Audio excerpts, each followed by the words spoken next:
I don't know what kind of level of knowledge people have on Austrian economics, but one of the things that's very helpful for me, and the thing that really has hooked me into Austrian economics, is its methodological approach is entirely different to the mainstream. And I think this is very helpful to people. Austrian economics is characterized by a priori logical reasoning, and the mainstream approach, the approach of monetarists, Keynesians, anyone else, is based on empirical research. And this can be good and it can be bad, but with a priori reasoning, logical deductive reasoning, if you have a truthful proposition, anything you can deduce from it will always and can only ever be correct. And so it must be the goal of all economics, the goal of all economists, and the goal of all people who want to pick up on economists' ideas and put them into practice, is to find what a correct proposition is and then deduce thereafter. And when I've looked at applying Austrian economics, because I've intuitively or instinctively felt at home with Austrian economics, I've sought to find out where the gems, the golden nuggets of correct thinking are, and then apply it to the real world situation. And one of those that I think, nuggets that the Austrians have is a correct definition of the money supply, which, unlike Greenspan, who says the money supply is impossible to quantify, the Austrians say it is. And if you have a correct definition of the money supply, you can then look and observe and compare your money supply vis-à-vis that of another currency, another country or central bank's money supply. And from there, you can start to look at successfully determining exchange rate differentials. And this is really something, if it can be achieved, it's very powerful. So I think in mainstream exchange rate determination, there are three basic errors that occur. And I'd like to show how the Austrians correct each of those three errors, and then we'll give you some practical examples of how we forecast exchange rate determinations, and we'll be using the euro-dollar as an example. The first error I call, it is establishing a correct definition of the money supply. Frank Shostak is the leading Austrian economist who has, I think, put the definitive version of the Austrian theory of the money supply in the Quarterly Journal of Austrian Economics. Dr. Shostak opens by saying, according to mainstream economics, the validity of various definitions of money can be ascertained by means of a statistical test. What determines whether money, M1, M2, and the other M's are valid definitions is how well they correlate with national income. Most economists hold that since the early 1980s, correlations between various definitions of money and national income have broken down. The reason for this breakdown, it is held, is that financial deregulation has made the demand for money unstable. In short, the nature of financial markets has changed. Consequently, past definitions of money no longer hold.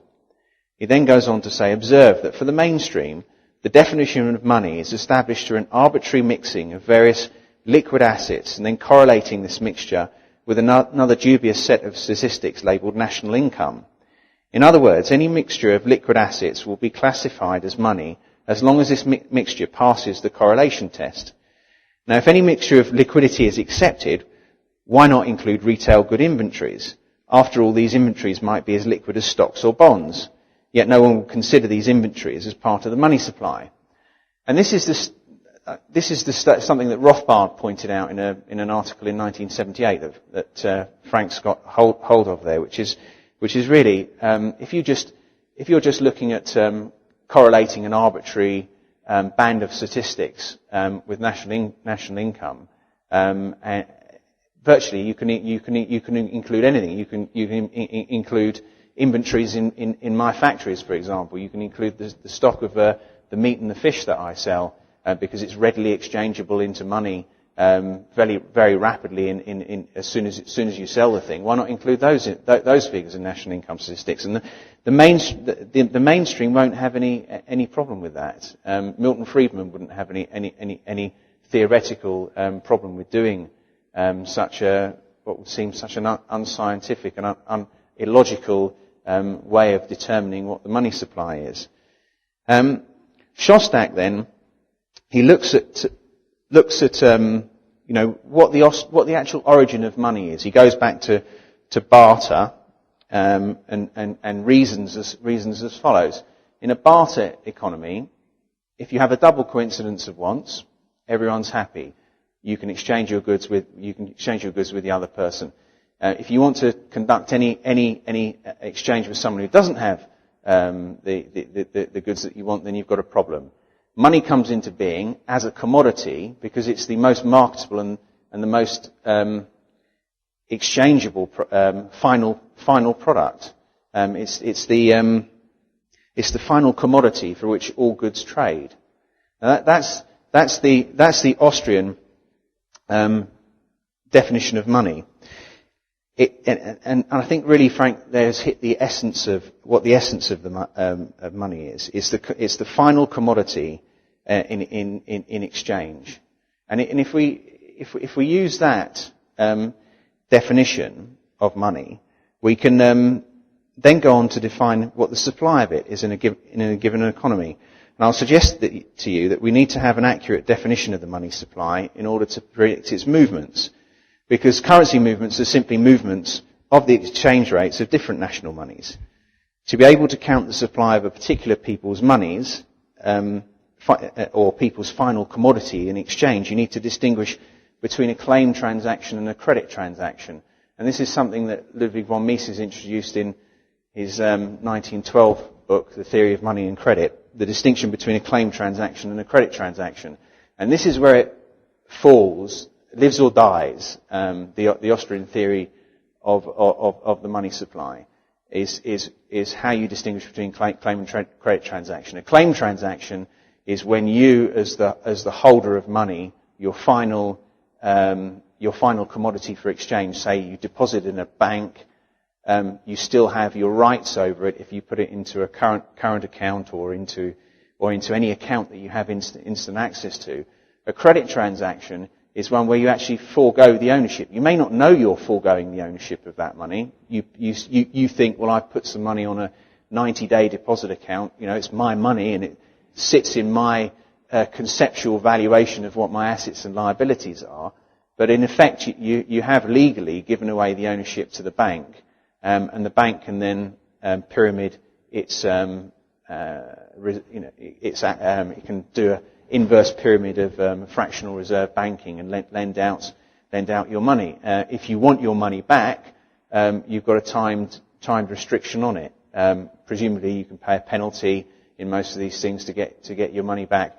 But it's a credit transaction, and where all the definitions of money supply over and above M1, that's M2, M3, MZM, all the various other definitions come into play.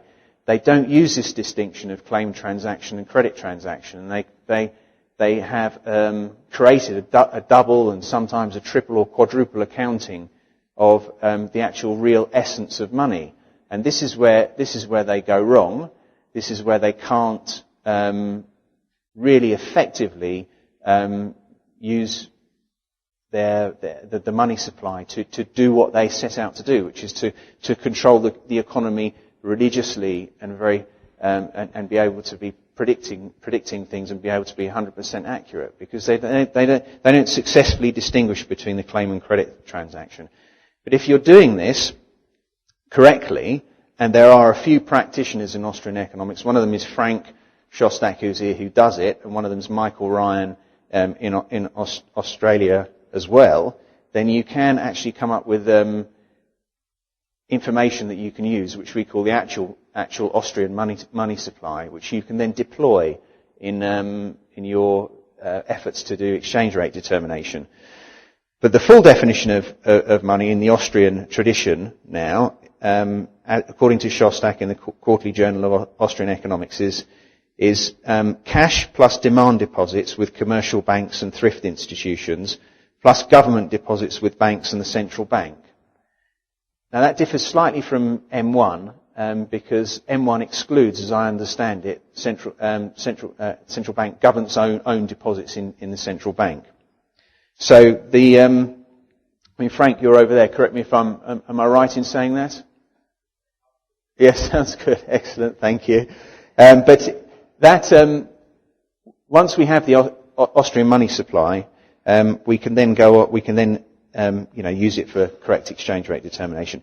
Error 2 is that the Austrians have corrected is actually, it's a very, very odd one. When I was an undergraduate at London School of Economics, the first thing you learn is that everything about economics is prices are always determined by demand and supply, and this is correct. Then the mainstream then go on, and they actually miss out the supply curve in its entirety in exchange rate determination. They just look at the demand side of the equation. Demand is here and supply is like way over there. It's completely missing. And I'll read you out an example from the textbook that I had to use as an undergraduate. It was done by Richard Lipsey, who's Professor Emeritus and Fellow of the Canadian Institute of Advanced Research, Simon Fraser University, Vancouver, Canada. Fantastic title. And he says the following: the exchange rate is just a price, albeit a very important one. As with other prices, we'll approach the explanation of exchange rates from the perspective of demand and supply. So that all sounds very good at the moment. Because one currency is traded for another in the foreign exchange market, it follows that a demand for foreign exchange dollars implies a supply of pounds, while the supply of foreign exchange dollars implies a demand for pounds. They then go on in the traditional fashion to explain that a demand for exports from the UK, as people need pounds to pay for the goods, will have an effect on the exchange rate, and how dividend income from foreign holdings will be repatriated in sterling, and so on and so forth. They then go on to point out the traditional things, and that's all very well and good as well, and we use it in our forecasting. We collect data on these. But when they come to supply, this is what they say: the sources of supply of pounds in the foreign exchange market are merely the opposite sides of the demand for dollars. The critical error is they completely fail to talk about the physical supply of the commodity in question. The physical supply is just missing. What they're talking about is a ratio, and it's a subtle difference. But if I can try and explain, if you think of two very simple commodities, money after all is just a commodity in itself. It's the final thing for which we exchange. But if we take two simple things like two apples, if you take two apples or two countries' productions of apples, they're fairly homogeneous products. If one country, for example, England produces English apples are called Cox's apples, French apples are called Granny Smith's apples. The mainstream would look at the demand for each of the other countries' apples and compare the ratio. That's what the mainstream will tell you in foreign exchange rate determination. But if you think hypothetically, let's say in the French apples, the Granny Smith apples, if there was half the amount of them in supply vis-a-vis the English Cox's apples, and if the demand was, the mainstream would say that the price would for the French apples would rise in price. That's what they say, which is of course correct with the restriction of supply. But if the demand for the English apples completely fell out of the marketplace, and the French apples, even with their restricted supply, the price will still go up. So you see, they've completely missed the point that supply matters. Physical supply of a commodity matters vis-a-vis another commodity, and this is the grave error, the second error that the mainstream have just completely it's walked them by. I think it's because they can't define what money is. They can't successfully count it. When you can successfully count it, you can then compare it with other people's currencies. And this is what we do, and you can see in this graph here what we have is we have a series of graphs behind this, which would show you how, for example, if the American central bank is printing more money vis-a-vis the European central bank, you've always got to compare currency pairs, and you've got to compare the rate of increase of one central bank versus the rate of increase in another central bank. So even if the US central bank is as we know, Mark Thornton's figures were perfectly illustrated the point. They're massively pumping up money in America. But if Europe's doing the same, or if Europe is pumping up even faster, then you look at the differential, and that's what will determine whether the exchange rate rises or falls, the differential in supply. So here you can see on the top the points A, B, C, D, and E. These are showing high points and low points in the euro versus dollar exchange rate, and that we can directly correlate that with the Austrian actual money supply with a time lag. So it's a very, very powerful bit of data we have there. The graph down below shows you how it's a quarterly trend average. So what that is showing you is it's showing you how much the market is moving away from that ratio of difference between the respective increases of supply in the Federal Reserve vis-a-vis the European Central Bank. And what we notice is that when the currency, if you take, you can see the zero line down at the bottom here, that's presuming that the currency is trading exactly on their fundamentals. The ups and downs over and above, the oscillations over and above the 0 point, are very, very interesting, because it shows roughly when the dollar is 5% overvalued vis-a-vis the fundamentals, it will start correcting, and when it's undervalued to the tune of about 4% over its quarterly trend, it will correct back. And in terms of earning money out of this, applying Austrian economics to earning money, which is what we're interested in, is you can trade around these periods with relative confidence that the currencies will correct, will take off the excess each time traders have got so excited about either the depreciation or the or the value, or the increasing in value of the currency. So we have here an ability to be able to. It's a medium and long-term predictive model. It's a type of thing where you take trades that you may open a trade on day one and you may close it anything from 3 months or 2 years or 2 years later to reap the rewards of those trends there. So that really is really how you can apply Austrian economics. I said there were 3 errors, but I don't think I'm going to have enough time to do the third error. 1 or 2 minutes. Well, the third error is a timing error.